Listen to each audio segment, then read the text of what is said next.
The National Weather Service in Chicago has issued a severe thunderstorm warning for north central Cook County in northeastern Illinois until 8:15 p.m. At 7:41 p.m., a severe thunderstorm was located over O'Hare Airport, moving southeast at 30 miles per hour. Hazard, 70 miles per hour with gusts and nickel-sized hail. Source, radar indicated. Impact, expect considerable tree damage.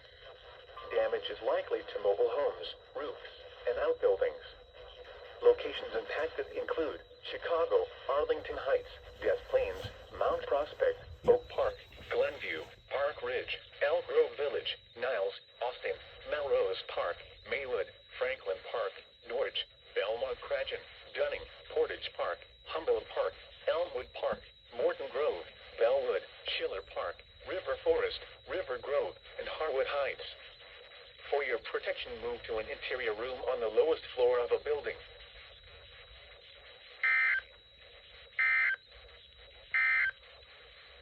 The current